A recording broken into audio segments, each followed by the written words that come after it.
And this is the next and final roundtable of the day. I'll ask the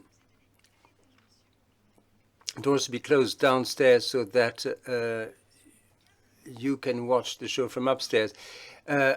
Underwater cables. This is was completely new to me. I had no knowledge of that universe, and we have Rear Admiral Cédric Setaille. You are the coordinator for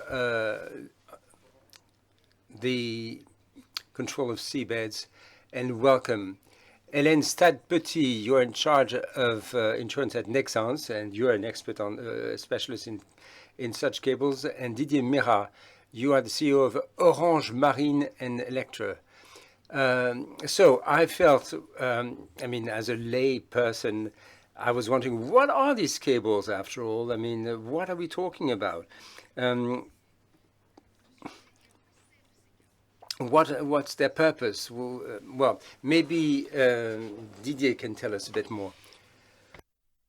Well, underwater cables are telecom fiber optics cables. You have 1.4 million kilometers of cables rolled out on the seabed, and they're of course used for telecommunications purposes, for the internet, and all companies now rely on digitalization, on clouds, plus AI, which requires huge loads of data being processed around the world. And again, you need these underwater cables to pass on these data. There was a map, wasn't there? Yeah.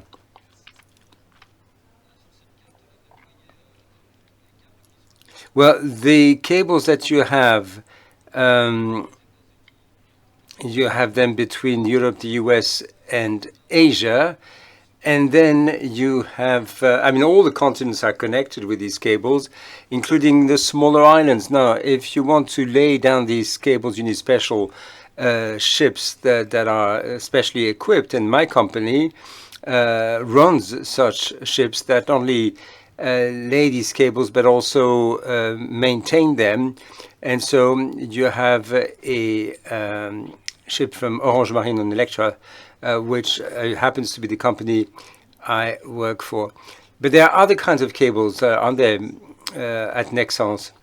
Yes, at Nexans we have power cables, and so we specialize in electrification. It's not to say that we don't do telecom cables. I mean, we do have them, and we add them at our customers' request on our power cables. But basically, we have interconnected cables that therefore carry electricity between countries. And then you have the export cable that brings electricity that is made in wind farms. We bring that electricity down with these cables. And on this map, you have interconnection cables. They were, as it were, designed and built by Nexans. I mean, it's been a number of years now. We've got 16,000 kilometers of such cables. Do we know how many thousands of kilometers of cable go in around the world? I said that 1.4 million kilometers worth of cables for telecoms purposes. And in our company, I don't know the exact number, but what I do know is that there's such a demand that at Nexans we'll have twice as many cables compared to what we already have. So there are twice as many more in the next 4 years. So it's very impressive. There's huge demand. Rear Admiral, these cables, I mean, this was, I mean, it was fairly basic mechanics now. But now there's it's not just the physical aspect. There's also an issue of sovereignty. So, I mean, does the word make sense here? I mean, is there Well, I'm delighted to be here to tell a knowledgeable audience about the infrastructure of telecoms cables. It's not just telecoms, it's also, as you pointed out, power cables plus, well, pipelines. Well, you know what happened with Nord Stream 2 when these pipelines were blown up. You can see how geopolitical matters can make a difference. And of course, in France, we very much rely on these cables, and any, well, the shipment of goods, but also when it comes to data transmission, we rely on that technology. The French government has its own strategy. I mean, the Defense Department works, and of course, this is a matter for the seas. The Navy is very much involved. There are economic issues. There is an ecosystem.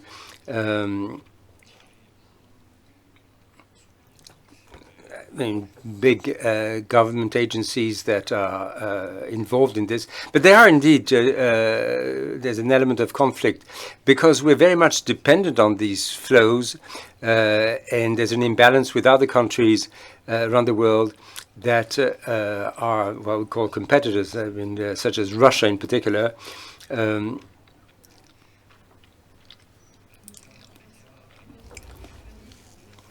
Well, Russia can do without these cables, but in fact they're less dependent on these cables, but they have disproportionate resources. So there's a big imbalance there. This is not a stable situation at all. This is something that makes for conflict. And I mean, sometimes I mean, you get pretty explicit threats from Russian leaders. I mean, Medvedev was a case in point. He made it clear that they would have no qualms about targeting underwater infrastructure in Western Europe. I mean, they're perfectly happy to sabotage this. I mean, we are much more dependent on this than they are. So it's deliberate conflict right there. Now, in spite of all this, can we make the whole infrastructure more robust, and can we share the burden with other countries that face the same issue? Well, Rear Admiral just referred to the Nord Stream incident. In your own industry, what are the risks? I mean, what can happen to the cables themselves? Well, for telecom cables, you have to realize that every year we suffer, I mean, around the world, something like 200 defects a year. And we've had this for years now. It's a stable figure, about 200 incidents every year. I mean, there's been talk, of course, about breakdowns in the media, but I can assure you that the number of incidents is not increased. But so a cable can be damaged. Usually it's an accident. Maybe the anchor of a ship may hit the cable, or you could have a trawler.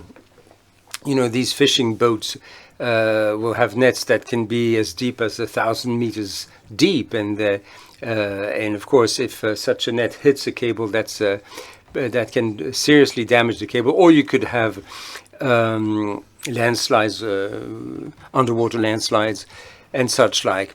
So there's that, and then there are other risks. I mean, when we lay down the cables during the operation itself, there could be accidents. Something can go wrong on the cable itself or the ship. I mean, these are risks that can also occur. So, what happens when a telecom cable is damaged? Is there a backup? Are people simply cut off from the rest of the world? Well, usually when a telecom cable is damaged, you don't notice. The user doesn't notice because in most cases, you have in fact several cables connecting one territory to another. It's the case of France, and indeed our overseas departments are also individually connected. So if there's a defect on one cable, traffic is rerouted through another cable, and so it's pretty transparent. It's no reason not to fix the problem, because of course if you find that there's a problem with your cable, well, the operator will call on an Orange Marine ship to go and fix this as quickly as possible. That's our job. And then what about your cables? What happens if a cable is broken? Does it happen at all? And what kind of average what can possibly happen? Well, at Nexans, of course, I'd love to say it never happens. Yeah, of course, things could happen. And what happens with underwater cables is that when something does happen, this can have a significant impact. I mean, that can bring about major costs. You have to send a ship, you have to go and send people to fix it, and that's millions of euros. I mean, to pull the cable out of the seabed and fix it, plus the risks involved in that. So it's a pretty expensive proposition. So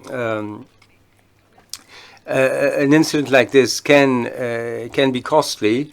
But again, at every stage, every step of the way, at design, manufacturing, incidents can happen. It used to be cables involved oil in the technology. Now it's XLPE, and basically it's a sort of isomer plastic in the sheathing of the cable. But of course, you want to make sure there's no defective granules in the cable. Then once you've loaded, I mean, you need to manufacture the cable, and then you have to load the cable on the ship for the cable to be rolled out, laid out on the seabed. And then time is of the essence, but weather is of the essence as well, because you need the right weather condition. You can't lay down the cable in a storm. So the right conditions have got to be met as well. Right, Admiral, from the viewpoint of the French Navy, what could go wrong, and what could go wrong with the underwater infrastructure, the pipelines? And I mean, here I don't suppose that a trawler can damage a pipeline, or can it? Well, of course. You have a situation of, apart from competition, you have conflict, or it could be open conflict, or at least some tension and friction between countries, and that's not an easy situation. You're talking about thousands of water between the seabed and the surface, and of course that's a big distance, and you know, anything can happen in between. And so this is conducive to destructive sabotage operations as well as accidents. And so the big challenge for us, I mean, even in standard times and all the way up to high conflict times, at all times we want to make sure that the infrastructure will still be working for the benefit of society and economic players. It's not just for the French Navy. This is something, well, everybody has a role to play. There's one thing we will not do. We will not have fleets of drones underwater monitoring the cables like a police or road patrol on the motorway, because that would be unreasonable and it wouldn't make much sense. But I mean, I say this with a touch of irony, but indeed for some countries that is a solution, because the waters are more shallow, in Northern Europe in particular, they could do it. They could actually have round-the-clock monitoring of the cables or of the entire infrastructure, but that's short over rather small territories. On the Mediterranean or let alone the Atlantic, we can't do it. And there's no reason to do that at all, because the big issue is who owns the infrastructure. What it is that depending on who owns the cables, well, there's no reason why the French taxpayer should be the one paying for the protection of the infrastructure. Well, of course, needless to say, we are all beneficiaries. You can see it from there. And that is why there is, in fact, a significant contribution from the French government through the Navy and indeed taxpayers' money. But we are ready at all stages, at any level of conflict. Well, that takes me to the next question about risk management. Who owns the cables, and how do they get coverage? Is it possible insurance on a cable? Does it make sense? Is it worthwhile? Well, for telecom cables, the owners usually for a given cable, it used to be a group of operators. I mean, when you have an international cables, you have operators from telco operators from different countries. You have new players coming online, and Google and Meta, the parent company of Facebook, and Amazon also have decided to invest so that they should own their own underwater cables. But usually there's a co-investment without partners. I think Google and Facebook alone want to go it alone and own their cables on their own. But as the Rear Admiral was saying, you have cables arriving in France that belong to American players. But of course, there's traffic that involves France, and not just France. I mean, other European countries as well. And the data traffic can go through these cables. So Germany and all the countries in continental Europe that are connected to the rest of the world will be using the cables as well. So it's a bit tricky to find a simple answer to this, but how do they get coverage? How do they get insurance? The big difference between telco cables and power cables is that how to fix them. It's pretty easy to fix a cable. And ships do this on a routine basis. Every month we fix a cable. It takes a few days to go out, fix it, and come back. And the cost is pretty much standard. But for the cable owners, the big issue is not so much financial coverage. Should there be a problem with the cable, what really does count is to be certain that there will be a ship available to respond quickly. And for this we have service contracts, and the owners of cables in the Mediterranean, in the Atlantic, have contracts, and our duty is to have a ship ready within 24 hours. And of course, there's a price to pay for that, but to my knowledge, cable owners do not get by insurance against risk on their cables. They have their maintenance budgets, and they know that no matter what, I mean, even though they pay for it, they have a guarantee that the thing will be fixed in short order. So yes, indeed, it's your job to get the insurers. How does that cover work, and with whom do you get insurance? How does it work? Well, the world of insurance is much smaller, I would say, when it comes to subsea cables. So there are a lot more players in cargo transport than in insurance of subsea cables. So I'll give you one example which is going to be quite telling. A few years ago, we would place our programs with the very few players that existed, and overall I had players on my program for subsea cables with up to 30%, I would say. So there were two players with 60%, and overnight they can decide to no longer be in that area of business, and they exit, and so you need to find someone when you've only got 40%. So we worked flat out for a year with our broker and anyone inside the company to try and further beef up our road shows, to do more, to get them to visit our manufacturing sites, our insurers. We've got a flagship site in Norway, and now we've been able to place these 60%, and now I've got 10 players on the program. Why are they so timid now?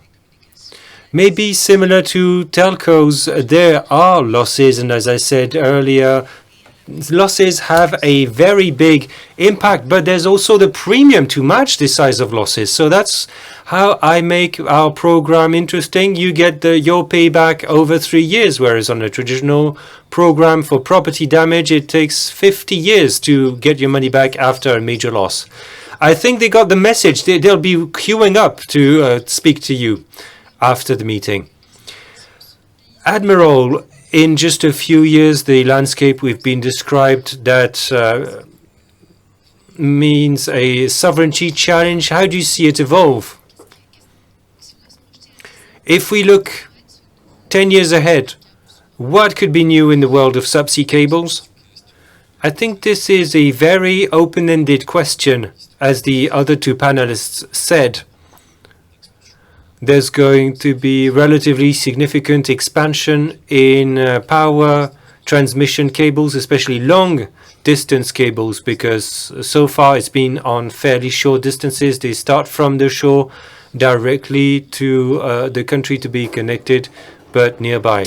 We're talking about the UK and France, so these aren't major distances, or between an offshore field, an offshore farm to the shoreline.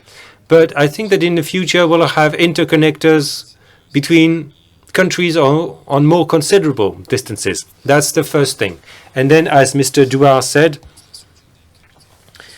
the telecommunication infrastructure landscape is transforming. You have what is connecting areas of use almost directly, but in the future you'll have infrastructure connecting data centers with data collection and with users. That architecture and infrastructure is necessarily going to be different, and that's connected to the development of artificial intelligence to go and pick data anywhere. Well, the data center model now is not decentralized, it's quite centralized based on the environment and the cost of energy. And then there's a more political aspect that we don't talk a lot about, but who is going to be the owner or the majority shareholder of the global internet? And that harks back to a geopolitical confrontation. That's why the interministerial cable strategy in France is both there to protect our facilities, but also to make our territory more attractive so that France is still a hub in this future upcoming infrastructure and architecture. But anyway, international coverage will become more fleshed out. It will become bigger. And when it comes to protecting this infrastructure, we have challenges, more challenges ahead of us than behind us. That's for sure. And also a thing that I've been observing that remains to be confirmed, but the telecommunication cable network is growing, as we said, yet the number of incidents, breakages and repairs has been relatively stable. That's at least the figures that I've got, about 200 a year, give or take a few, but that's over several years. So you may say that apparently now with passive protection measures, better mapping out the routes and protecting them from human activity like anchorage, and so burying the cables in marine sediments in areas that are more accident prone.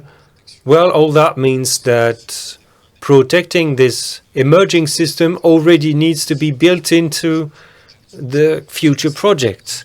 Sometimes it's a bit more costly, of course, but That's the price of a more resilient system with a bit more investment up front, maybe. That's almost the end of this discussion, but to wrap up, maybe if there's a wish you would make to try and be a bit optimistic, or a strong message, what should we take away from this new world of subsea cables that I've just discovered?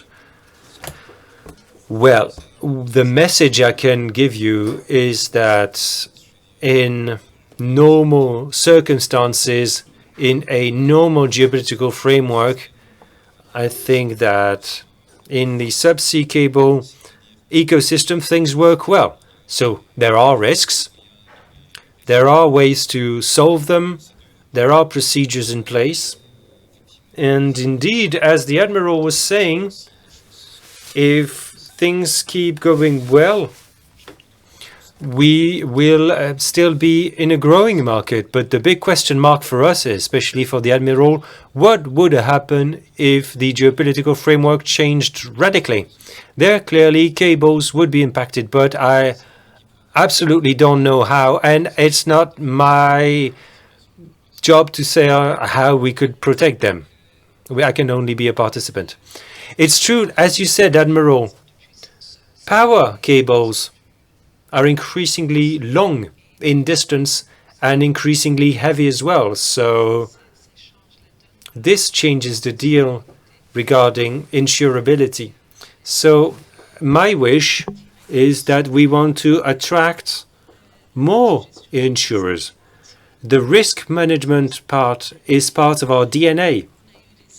We had losses in the past, both of us. We've learned from these losses. We do experience feedback on each loss in order to avoid that reoccurring and that having an impact on our ability to make cables in the future, because we're not allowed to make mistakes. There are so many cables to make in the future and to lay in the future that we need to deliver what we've promised. So more attractiveness and fewer losses, yes, of course. Admiral, maybe I would ask the same question as to Didier. Listening to this morning's presentations, I thought that the geopolitical world had changed already quite a bit, but what if it changes more? What is for certain is that this subsea infrastructure, recent conflicts have proven that this will be a target of choice. When it comes to managing escalation, how do you gradually increase pressure without being caught in the act? And given how opaque the subsea environment is, that's the perfect area. And there's an offensive premium vis-a-vis protection. And in Ukraine, the telecommunication and energy infrastructure was the first target of Russian shelling and bombing. And now you can see that between Israel and Iran, Iran tended to target Israel's offshore oil and gas infrastructure. So telecommunication and power infrastructure at sea is at the confluence of this new conflictuality phenomenon. But the good news is that we're trying to anticipate the modes of action, and we are formalizing the monitoring of this threat to be able to take it into account very early. We're doing that in partnership with civilian players who have an interest in that, and with partner navies and partner armed forces. We are confident about the fact that we'll prevail in the end and that we'll be able to protect our interests. Thank you so much for this optimistic conclusion. Thank you to all three of you for these very clear explanations.